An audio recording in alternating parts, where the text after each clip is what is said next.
Boa tarde a todos aí. Somos aqui 21, né? 21 colegas, pelo menos 21 telas ligadas, né? Não sei se são exatamente 21 pessoas. Pode ser que mais de uma pessoa esteja assistindo por tela, né?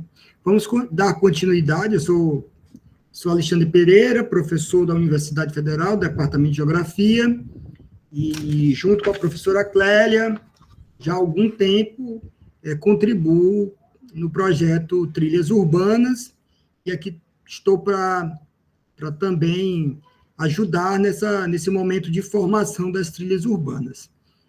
Já há algum tempo eu me responsabilizo, junto com muitos outros bolsistas e voluntários, a conduzir a trilha urbana, que já foi denominada antes, acho que, se não estou enganado, pelo professor José Bosarquielo da Silva, com o título Geometria Territorial do Poder, né? Geometria Territorial do Poder. Então, é sobre ela que nós vamos comentar, e a minha estratégia de exposição vai se dar não tanto em descrever elementos da paisagem ou fatos históricos, ou correlacionar monumentos a circunstâncias, né? A curiosidades, por exemplo, né?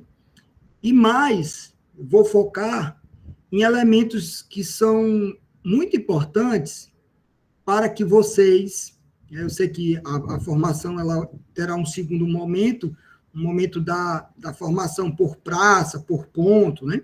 Então, como eu, a partir das informações que eu tenho de cada praça, de cada esquina, de cada monumento, de cada prédio, de cada função urbana, eu posso conectar essas informações à dimensão temática da trilha, já que nós temos pelo menos 4 trilhas.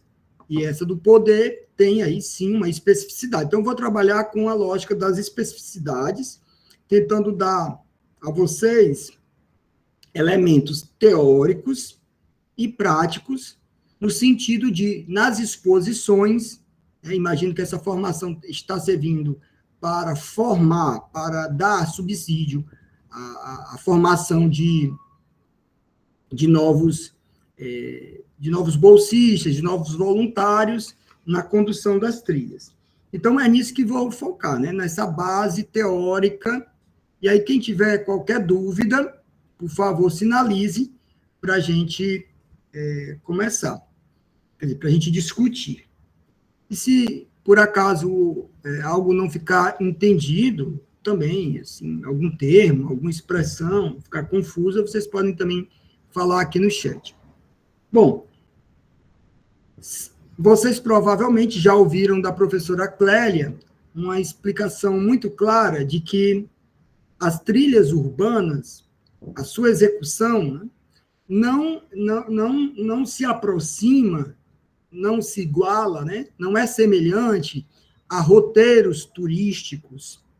Nada contra os roteiros turísticos, são divertidos, nos ajudam a entender também muito do que acontece nas cidades, mas, diferente dos roteiros turísticos, onde os guias vomitam uma série de curiosidades, uma série de informações históricas, culturais, arquitetônicas e curiosas, as trilhas urbanas, elas se apegam à teoria da geografia, e mais precisamente a teoria da geografia urbana, tanto da geografia urbana do cotidiano, como a geografia urbana histórica.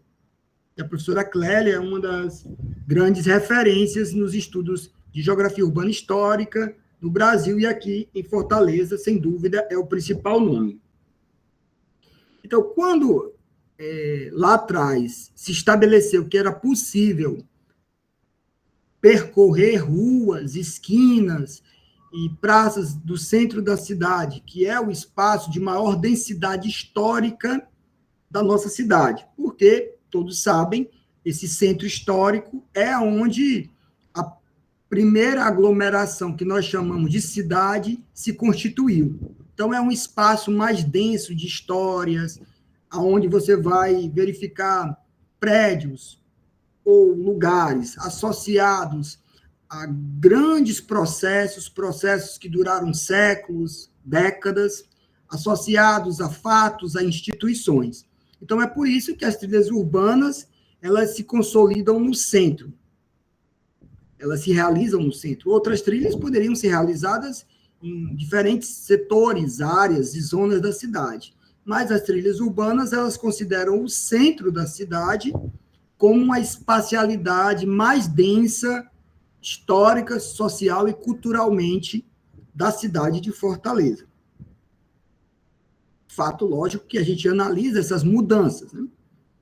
Não é só porque é a centralidade mais antiga da cidade, o berço originário de Fortaleza, mas também porque até hoje é uma espacialidade das mais dinâmicas, tanto é que a gente continua a denominá-la como centro, como uma centralidade. Então, das várias formas, das várias instituições, da multiplicidade de funções que o centro reúne, o centro histórico, uma delas, os objetos que vemos, as instituições, elas remetem ao poder. Poder, essa palavra tão comum no nosso linguajar, mas que é um conceito muito importante para as ciências sociais e também para a geografia. Do poder, das relações de poder, né? O poder ele exprime relações sociais específicas. Né? Então, nós estamos falando de geometria territorial do poder. Do poder, nós, geógrafos, principalmente na atualidade, derivamos que há um espaço, a professora Clélia, há um espaço que ganha elementos diferenciados à medida que você percebe que essas relações de poder predominam. Porque todo o espaço, e aí o espaço urbano, que a gente chama de centro histórico de Fortaleza, ele está associado a muitas relações. Nada disso está inseparado. Essas relações elas são sempre correlacionadas. Então, o poder está relacionado com a dimensão econômica, que, por sua vez, está relacionada à dimensão patrimonial, que está relacionada à dimensão científica, do controle da cidade, do urbanismo. Então, nós separamos essas dimensões para dar enfoques, para enfatizar. Mas, na realidade, tudo isso está imbricado. Isso é tanto verdade que as trilhas, os diferentes percursos da trilha urbana, eles passam por lugares semelhantes. A Praça do Ferreira, por exemplo, a Praça dos Leões, o próprio passeio público, muitos outros espaços estão em sintonia com relações importantes e com correlações. Né? Mas no caso da geometria territorial do poder, nós entendemos que se destaca o quanto as relações de poder nos permitem identificar no centro histórico, territórios. Veja só, aí a gente tem que pensar o quanto, no nosso discurso, ao apresentar as fachadas, ao apresentar os monumentos, ao apresentar os fatos históricos, as personalidades, nós temos que tentar conectar a essa ideia de poder, que é uma relação, né, um conjunto de relações entre pessoas, entre grupos sociais, que remetem a controle, a dominação, a convencimento, a imposição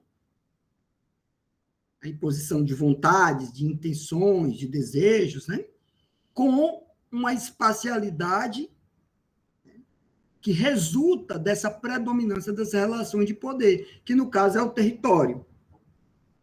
Então, a definição de território em geografia, quer dizer, há várias definições de território, há várias, né? Desde aquela muito comum, quando a gente fala de um país, o território de um Estado-nação. É o território, como o Hatzel falava, o espaço vital aonde um povo constitui todas as suas potencialidades, isso usado até como justificativa para expansão territorial, né? Abertura e invasão de outros territórios, dada aí a justificativa de que alguns povos realmente careciam de mais esse espaço vital para prosperar em todos os sentidos, né? Essa é uma visão bem clássica de território, mas há uns 30, 40 anos, a noção de território está associada a relações mais também presentes no cotidiano, entre os diferentes grupos sociais. O próprio Estado, lógico, né? Que é uma instituição que marca a organização da nossa vida em sociedade e também a própria cidade e as instituições de Estado. Todas essas instituições que a gente já escuta falar muito, né? Desde instituições derivadas do poder municipal, da prefeitura, do poder judiciário, do poder legislativo, são componentes do Estado brasileiro e que, nessa lógica de composição, há uma divisão de poderes. E a ação desses agentes tem uma implicação na nossa vida e na formação de territórios. Mas o poder, ele não está associado só à figura do Estado. O poder, já para muitos autores, é uma leitura até renovada, está associado aos diferentes grupos sociais. Tanto os grupos sociais que alguns chamam de hegemônicos, ou seja, que têm maior capacidade de implementar os seus desejos, suas vontades, as transformações na sociedade, por isso que a gente fala de hegemônicos, né? Tem uma hegemonia, inclusive é um conceito utilizado até para falar da geopolítica mundial, né? A hegemonia, que exerce um poder maior, que consegue fazer valer as suas vontades. E tem também os grupos sociais hegemonizados, que são aqueles que, por muitas vezes, sofrem a incidência desse poder dos grupos hegemônicos. Mas isso não é um jogo muito passivo, não. É um jogo dinâmico. Então, os hegemônicos buscam manter a sua hegemonia, isso no tempo e no espaço. E os hegemonizados buscam subverter essa situação e emplacar seus desejos, buscar suas necessidades, até por uma dimensão da sobrevivência, da existência. Então, esses grupos estão no espaço urbano, né, em muitos conflitos. E o centro da cidade é uma demonstração da coexistência desses grupos, de diferentes grupos, porque quando eu falo, a título de exemplo, né, dos grupos sociais hegemonizados, não há um único grupo social hegemonizado, há vários. Então, é muito comum as pessoas até utilizarem por outras categorias para classificar os territórios que vêm, os vendedores ambulantes, o território dos vendedores ambulantes, o território dos moradores em situação de rua, o território das prostitutas e de outros que vendem a profissão, vendem seus corpos nessa dimensão. Então, há inclusive, muitos estudos mesmo, no Rio de Janeiro, na Bahia, nos cursos de geografia e ciências sociais, há muitos estudos sobre esses grupos hegemonizados e como eles criam estratégias de manter essas relações de poder, de identificação nos territórios. Quer dizer, eles tentam identificar as territorialidades. Aí a gente vai distinguir território de territorialidade. Território é a constituição da espacialidade a partir das relações de poder, daquilo que o Marcelo Lopes de Souza chama que é um campo de forças, né? Porque, como eu falei, o território, o poder se dá sempre em confronto, sendo hegemônico ou hegemonizado. E a territorialidade é a estratégia, veja só, a territorialidade, ela é estratégia através da qual aquele grupo mantém ou busca se estabelecer territorialmente. Ficou claro a diferença entre território e territorialidade? Alguém tem dúvida? Gostaria de colocar?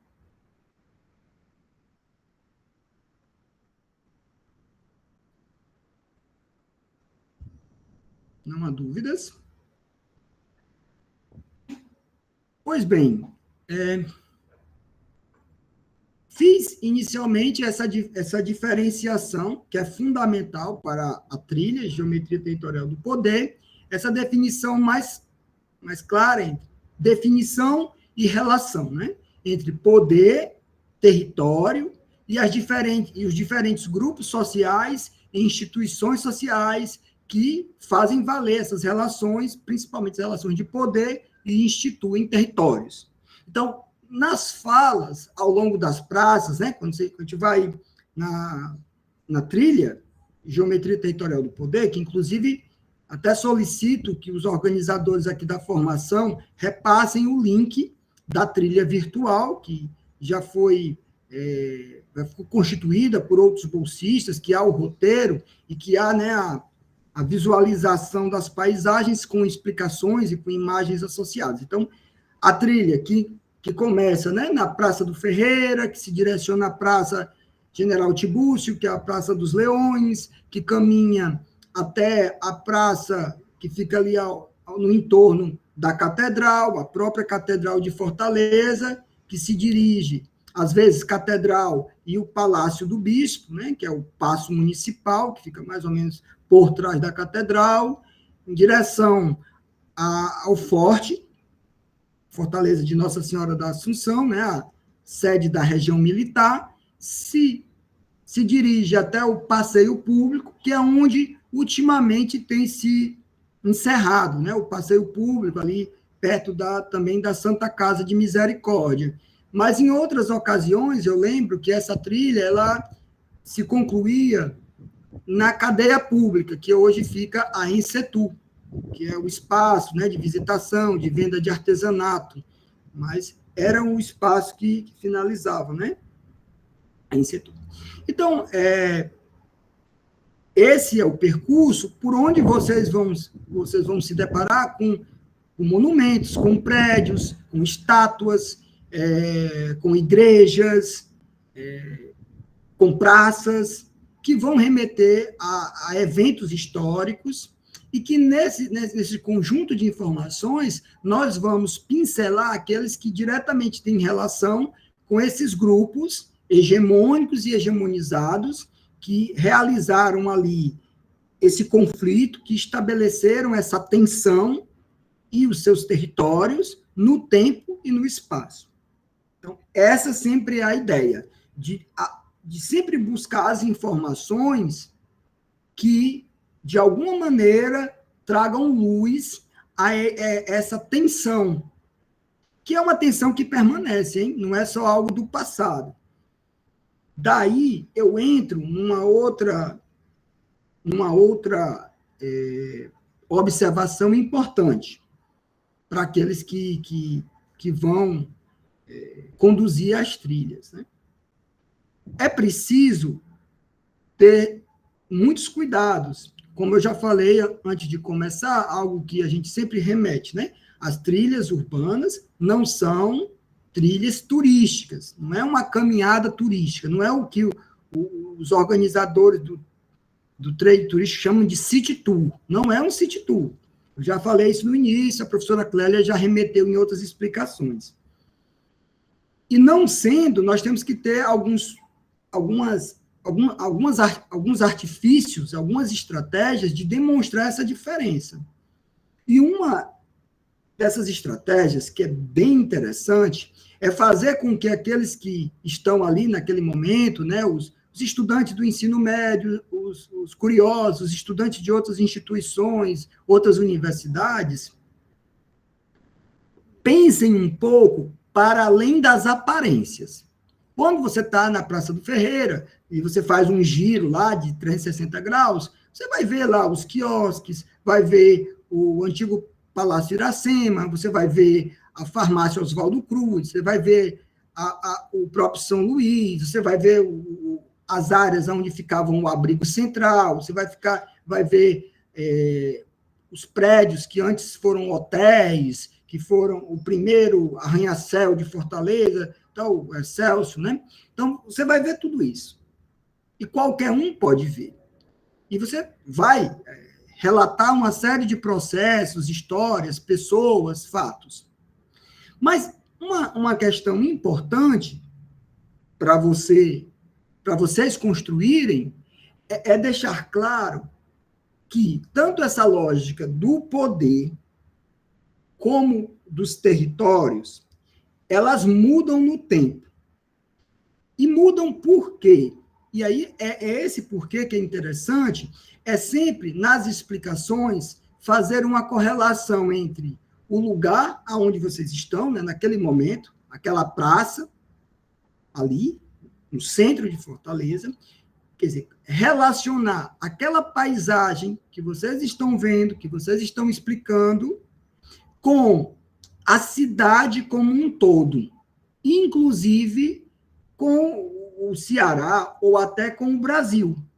Porque muitos desses processos, fatos, pessoas, instituições, eles só têm sentido quando você consegue dizer que num dado período, numa dada época, num dado década, a cidade tinha uma formação, uma conformação, um tamanho diferente. Então, você tem que explicar que é para aquele aluno, aquele curioso, compreenda por que isso existia no passado e é diferente do presente. Porque você tem que dar a ele uma noção do que era a cidade naquele momento que você remete, que você fala.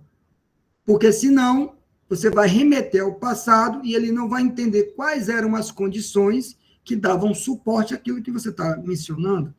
Então, eu vou dar um exemplo. Se você vai falar do poder cultural e da experiência cultural ali na Praça do Ferreira, né, com os cinemas, com a presença dos cinemas, uma espécie de Cinelândia. Já houve até um ano que nós trabalhamos com esse tema, né? Houve uma palestra muito interessante sobre os cinemas em Fortaleza. E ali na Praça do Ferreira, havia uma concentração de cinemas de rua, vários, né? Então, se você cita isso e vai falar, né? Olha, nesse momento, os valores, os costumes, as influências marcavam a vida dos fortalezenses. Era aqui que as pessoas se divertiam, criavam um cotidiano. E esse cotidiano, de certa forma, moldava a maneira de viver na cidade, a maneira de consumir a cidade, a maneira de se vestir, se portar. Criava, na verdade, uma culturação, né? Cultura também é poder, a imposição de um modelo cultural, de um modelo civilizatório, mais ocidental, né? Assistindo filmes, atores, e as ideias do Ocidente, principalmente da Europa, influências americanas também, depois, né? Mas francesas, inglesas.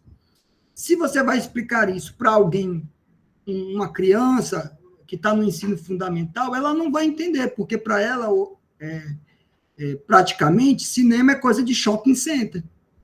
E ela não vai entender por que existia um shopping, quer dizer, por que existiam cinemas ali.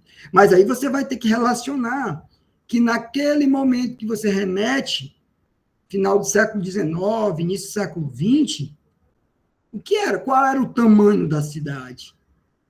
O que era a cidade de Fortaleza? Quais eram as tecnologias disponíveis para o lazer privado das pessoas? Então, você tem que remeter a um contexto histórico e espacial. Primeiro, denotar qual era o tamanho de Fortaleza, a época, aonde eram os espaços de moradia. Então, você vai associando os espaços públicos de lazer e de vivência, e aí a formação desses territórios, com as proximidades dos espaços de lazer. Porque, como a cidade praticamente era hoje o que a gente demarca como centro e seus arredores diretos, era muito comum que as pessoas, classe média, uma certa pequena burguesia, se divertisse nos espaços públicos daquela área, que era a área central. Então, era lógico que os cinemas, que eram as grandes inovações da diversão da época, se localizassem ali. Então, aí você correlacionou o tempo com o tamanho e as características da cidade da época com a tecnologia disponível. Então, por que é que o espaço público vai mudando no tempo? Porque você vai falar das territorialidades, né? Ah, a Praça do Ferreira, no século XIX, início do século XX, era um espaço do poder cultural, os letrados se reuniam ali, as inteligências, né? A padaria espiritual, um movimento, né, de literário, mais político, de definição aí de diretrizes para pensar o que era o Ceará, o que era o Brasil, influências, né, nas instituições de ensino, porque você tinha aqueles homens, mais homens do que mulheres, né, homens que formavam os destinos políticos da cidade. Então, o espaço público era, nesse período, a primeira parte do século, final do século XIX, início do século XX, é um espaço múltiplo de lazer, de convivência. O espaço da casa era um espaço mais privado e, às vezes, destinado a alguns, às festas, mas as festas privadas, mais requintadas dos casarões. E aí, quando você tem uma mudança de comportamento, como acontece com a chegada da televisão, na segunda metade do século XX, quando ela se populariza, né, o televisor. E aí, a vida privada ganha uma outra conotação, né? Os espaços de lazer dentro de casa, né? Então, isso muda a relação dos grupos com o uso dos espaços públicos. Então, eu estou dando esse exemplo para quando, a título de exemplo, vai se apresentar a Praça do Ferreira como um espaço de múltiplas territorialidades, de usos, de reivindicações, de lazer, de diversão. Isso permanece em algum sentido, mas muda muito porque o padrão de consumo das famílias mudou, porque surgiram outras formas de diversão, né? Além dos cinemas, a época de rua, depois surge a TV, isso se populariza, hoje tem as redes sociais, e celulares e tudo mais. Então, é preciso, à medida que vocês vão apresentando os lugares e apresentando os fatos, das diferentes formas a gente pensar o poder, né? O poder cultural, o poder militar, o poder religioso, o poder dos representantes políticos, né? O intendente, o prefeito, o poder dos grupos hegemonizados, é preciso pensar essas transformações que se deram no tempo, para que quando você vai remeter ao que acontecia no passado, você contextualizar, você dar sentido àquela situação. Isso pode ser muito bem colocado quando vocês, por exemplo, estiverem na Praça dos Leões, né, que é, para o século XIX, a praça, digamos, ali dos poderes. Né? Na trilha da geometria territorial do poder, a Praça dos Leões sem dúvida, o ponto de mais elementos a se comentar, porque quando a gente fala de poder, geralmente a gente lembra de Estado, né? Lembra do poder legislativo, do poder executivo, e ali na Praça dos Leões é o espaço onde se concretizou, ou se concretizaram construções que, do final do século XIX, início do século XX, abrigavam pessoas, instituições que remetem a esses poderes. Então, você tem ali o Palácio da Luz, que foi construído e depois se tornou a sede do poder, digamos, executivo da época, da província. O espaço que hoje é o Museu do Ceará, aquele palacete, que já foi muitas instituições, escola, e também já foi um espaço do poder legislativo da província. Ao mesmo tempo que você tem a igreja, que remete a muitos fatos de confrontos políticos, que já por algum tempo foi sede da arquidiocese, no período de reconstrução da catedral. Então, ali você tem uma triangulação,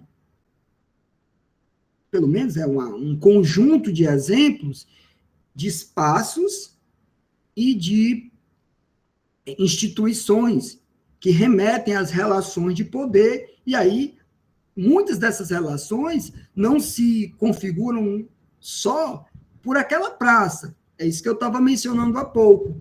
A capacidade de você explicar, a partir daquele lugar onde você está, daquela paisagem, daquele monumento, você costurar uma história que vai além, às vezes, da cidade de Fortaleza. Então, quando você remete ao Palácio da Luz, aos confrontos entre os grupos políticos, você vai falar de como era, inclusive, a divisão do poder entre as elites do Ceará. Como elas se confrontavam, quem eram as personalidades, o que pensavam, quem eram os conservadores, quem eram os liberais. E aí você vai construindo não só a história urbana, que se concretizou ali com as construções e com os fatos ocorridos, mas você vai falar um pouco da formação territorial do Ceará. Então, aí você está usando aquele lugar, aquela paisagem e o tema poder e aqueles territórios para fazer uma abertura de leque, para você comentar o que era o Ceará naquele momento. Porque se você vai dizendo, né, e comentando na história da formação da Vila de Fortaleza, como ela foi, até meados do século XIX, uma vila insignificante, uma ocupação muito pobre, em dinâmicas urbanas, em prédios, naquilo que você coloca na mente do que seria uma cidade, né? Isso aí tem os relatos, os livros da professora Clélia, o professor José Bozarchiello, o professor Stógio, tem uma série de textos, a auxiliadora Leimen, e uma série de outros textos, o professor Liberal de Castro. Então, isso está tudo amparado nos relatos de visitantes à época, que vão descrevendo o que era a cidade, a vila de Fortaleza naquele momento. Então, como é que aí, ao remeter ali, no caso da Praça dos Leões, e você fala do século XIX, como é que começam a construir aqueles espaços? Já que para a construção você precisa ter riqueza, você precisa ter recursos. Então, de onde vieram esses recursos? Que atividades econômicas suscitaram, né? Que atividades econômicas justificam aquelas construções, aquelas igrejas, palácios, aquelas praças, Então, aí você vai também fazer uma relação com a dinâmica econômica do Ceará naquele momento. Então, por isso que eu falei também no início que as relações de poder e os territórios não estão desarticulados das outras dinâmicas. Então, não é possível falar de poder sem falar de economia, porque as relações econômicas também são relações de poder. A manutenção de grupos que dominam atividades, que captam recursos do Estado para favorecer tais atividades, é também uma forma de domínio, né? Domínio e poder. Então, quando eu remeto ao que aconteceu ali na Praça dos Leões, como funcionava ali todo esse conjunto de instituições, eu vou remeter a uma cidade que estava praticamente restrita, né, àquele centro e os seus entornos, então fazia sentido as sedes dos poderes serem ali, porque ali era a cidade, era a capital, né, a capital da província, e também se tornava, a partir da segunda metade do século XX, né, cada vez mais um espaço de domínio do território cearense. Se no passado outras cidades tinham mais expressão econômica, né? Aracati, pelo porto, pela pecuária, pela charque, Icó, mesmo Crato, Sobral, até o início do século XIX, eram cidades muito mais importantes, muito mais dinâmicas economicamente, e até hoje tem patrimônio histórico, material, que remonta a esse período. E Fortaleza ganha maior expressão da segunda metade do século XX. Mas por quê? O que se explica? Como é que Fortaleza, aquele centro, aquela área, se tornou um centro de poder que vai dominando, que vai drenando riqueza de toda uma região aí do Ceará, né? Em virtude de mudanças no regime político brasileiro, né? Com a independência, a chegada ao poder do Dom Pedro I, que prioriza as capitais das províncias como espaços com menores custos alfandegários, ou seja, para vender e comprar produtos com o exterior, a abertura dos portos às nações amigas, no caso a Inglaterra, em plena Revolução Industrial, e a produção de algodão. E Fortaleza sempre foi um espaço, né, um entreposto comercial de venda do algodão. As casas comerciais, todos os... Então, aí você tem uma drenagem de riquezas, né? E uma cidade não se faz sem região. Uma importante cidade não se faz sem a região. Então, essa drenagem de riquezas consolida grupos políticos, consolida comerciantes, consolida exportadores. Então, essas pessoas, esses grupos, tornam-se importantes. Muitos deles se tornam políticos. Então, daí eu estou explicando como você conecta as dimensões do poder às dimensões econômicas. Como é que você conecta aquela paisagem que você está ali na Praça dos Leões, no centro de Fortaleza, no presente, com a Praça dos Leões do passado e com o Ceará daquele passado. Entendendo como Fortaleza, porque isso é muito importante para a trilha da geometria territorial do poder. É demonstrar como Fortaleza, a cidade de Fortaleza, se tornou o centro urbano mais importante do Estado e hoje um dos mais importantes do Nordeste brasileiro. É também uma representação da territorialização do poder. O poder econômico, um poder político, né? Porque os grupos econômicos sempre buscam influências políticas para fazer valer seus interesses, porque não é só da eficiência das relações econômicas, dos negócios. Muitas vezes você precisa de um empurrãozinho político. E a história do Ceará está cheia desses empurrões políticos, né? De como os grupos econômicos se valeram das posições políticas para beneficiar seus negócios. Daí vocês podem ler o livro Aldeota, de Jada de Carvalho. É uma excelente indicação para entender um pouco essa história de elites comerciais de Fortaleza e a própria história de Fortaleza, né?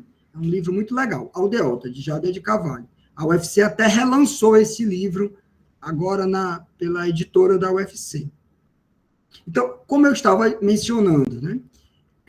E aí você vai também faz essa discussão do passado, olha para aquela paisagem, fala do poder econômico, fala do poder político e associa a crescente importância de Fortaleza no território cearense, e vai demonstrando que isso vai se consolidando no tempo, ao chegar ao presente, que hoje Fortaleza é o quê?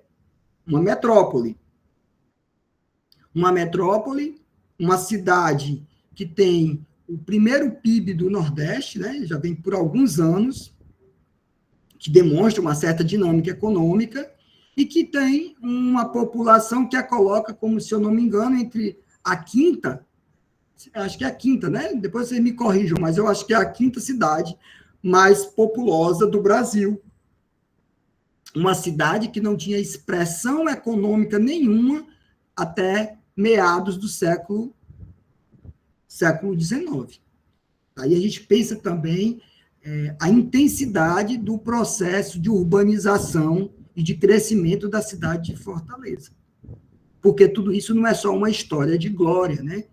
Tem os graves problemas associados a isso, como, no caso, a chegada dos retirantes, daqueles que eram abatidos pela estiagem, pela fome, pela miséria, pela violência no campo, pelas doenças, né? Que são temas que a professora Clélia trabalha na sua discussão sobre a Fortaleza, espaço de vida e morte. E a própria professora Clélia, nessa trilha, ela se faz valer também de uma discussão sobre o poder, que é a ideia do poder da ciência, né, do discurso médico, como um discurso crescente médico-científico se torna um álibi, uma justificativa para implementar mudanças nas cidades, para abertura de ruas, para derrubada de prédios, para aprisionar, vamos colocar assim, né, para segregar grupos sociais, porque aí você poderia justificar pela necessidade de tornar a cidade um espaço limpo, livre de epidemias, de problemas, de contaminações. Então, você pode usar esses discursos para emplacar suas vontades e para retirar os indesejados, os pobres, os retirantes. Aí a gente volta àquela discussão entre os grupos hegemônicos e os grupos hegemonizados, o que, de fato, me faz compreender como isso, no tempo, é constante, né?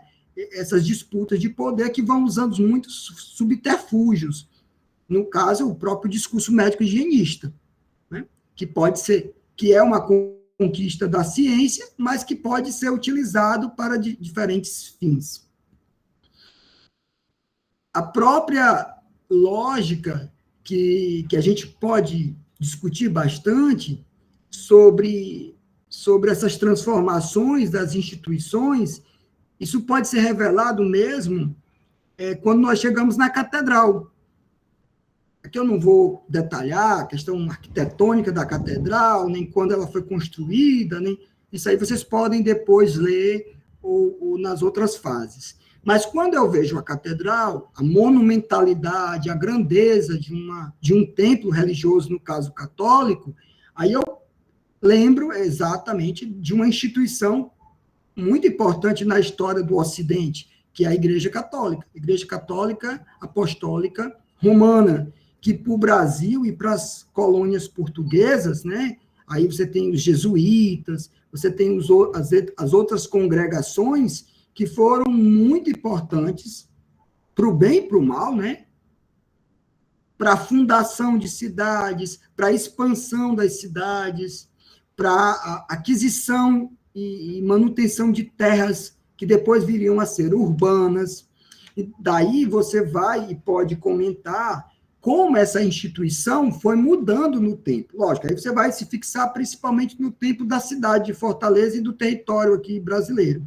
Mas é interessante você correlacionar não só a imagem da catedral, mas com a relação com a grandeza da instituição Igreja Católica.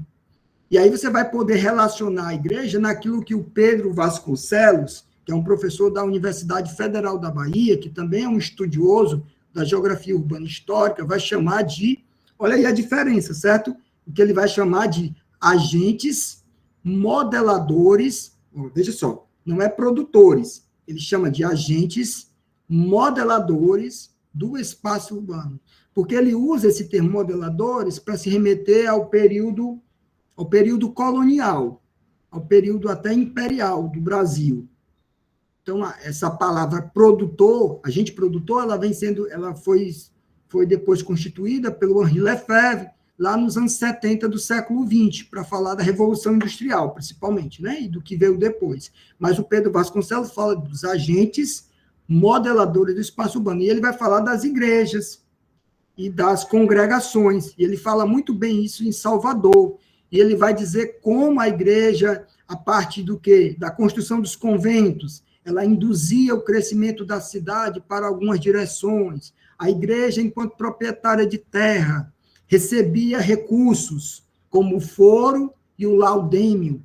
E até hoje, muitas cidades, ainda, em muitas cidades, a propriedade da terra é da igreja. Ela repassa o direito de uso e cobra esses antigos impostos, né? Porque aí você pode remeter. Como é que isso acontecia no passado? Aí você vai fazer uma relação entre poder da coroa e o poder da igreja. Então, como havia uma conexão, principalmente no caso português, da coroa portuguesa, né? Era um estado com uma relação muito grande entre igreja e coroa. E como a igreja detinha muitos poderes civis, né? Inclusive na vida civil, no nascimento, o documento que era o batistério, no casamento, era válido enquanto documento civil, o documento da Igreja Católica. E depois isso muda com as transformações, com essa cisão entre igreja e coroa, e depois a estabelecimento da República no final do século XIX. Mas a igreja deixa de ter influência? Não, não é a mesma.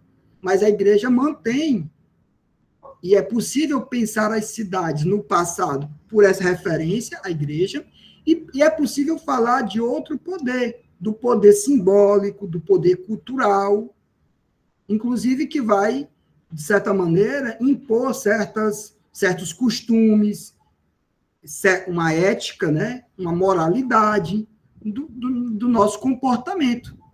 Então, aí você vai falar da igreja. No passado, o poder em associação com o poder real, né? Do rei, da realeza e depois do imperador, com o imperador já menos, mas mantendo aquela relação da igreja na própria organização e crescimento das cidades, até como uma grande proprietária fundiária. E hoje, você pode mencionar essa importância do poder cultural, da influência, dos costumes, e a nossa cidade e o nosso Estado tem uma grande relação com a Igreja Católica, com as outras igrejas, né?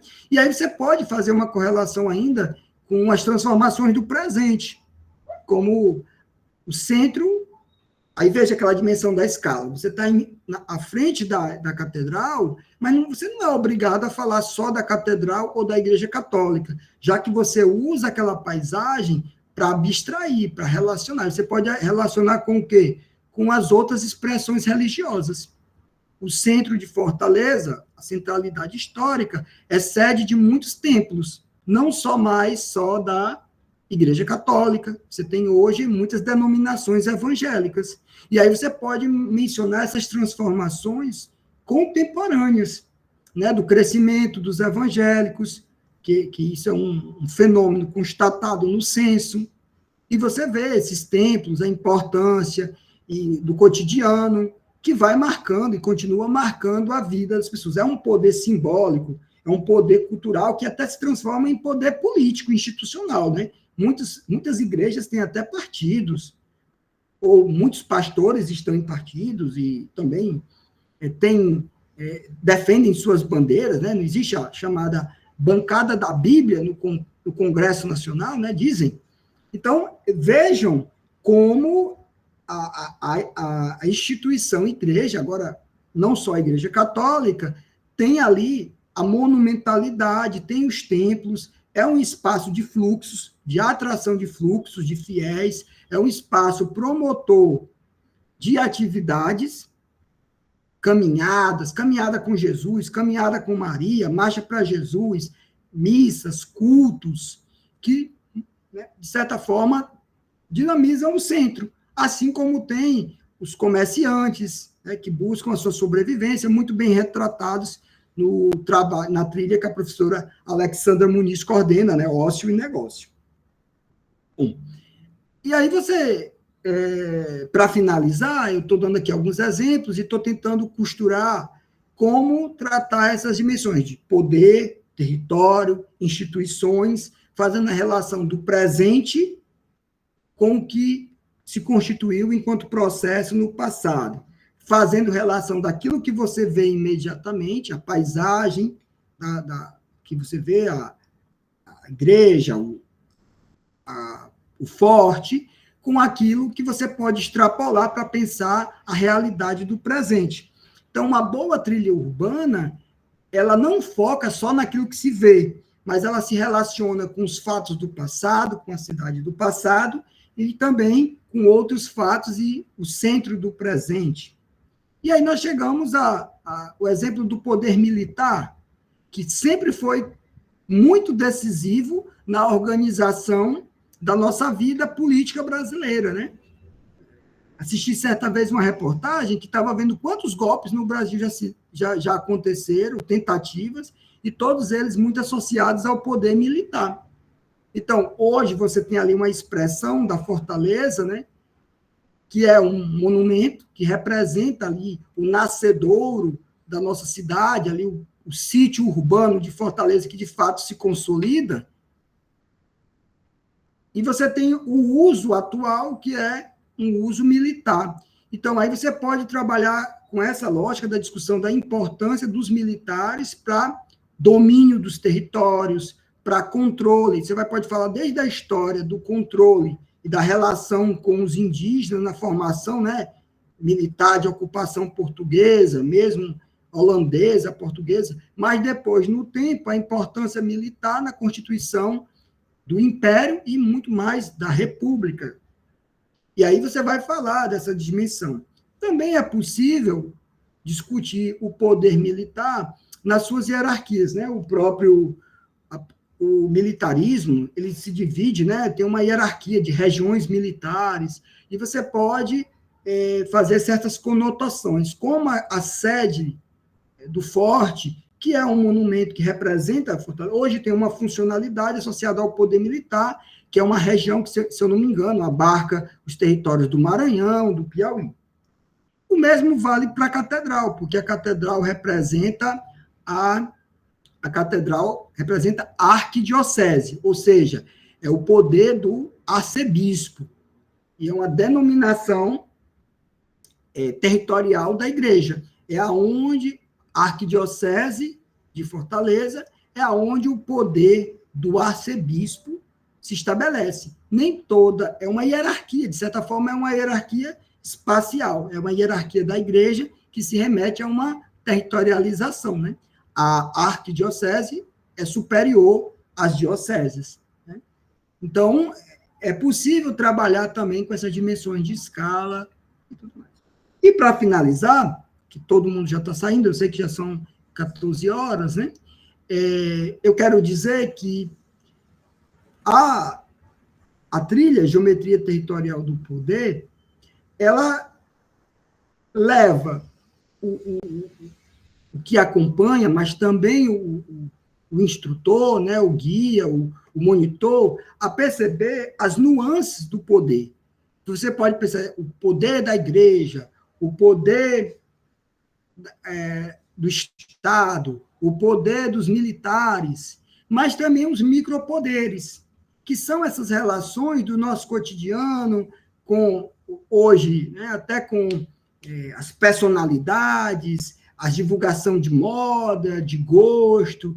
Então, a gente vai da dimensão da cidade à dimensão dos corpos, né? Então, hoje, na geografia, há uma série de discussões sobre poder, corpo, biopoder, muito relacionados, inclusive, a uma releitura de trabalhos do Michel Foucault sobre essa ideia de controlar os corpos, do vigiar e punir, do efeito panóptico, né? de como nós hoje somos vigiados, em todas as esquinas existem câmeras, que tem, de certa maneira, a justificativa da segurança, mas como nós estamos vigiados, ou de certa forma controlados, por uma série de instituições ou parâmetros sociais que moldam, né, a nossa vida, a nossa forma de consumir, de viver, de se divertir naquele espaço.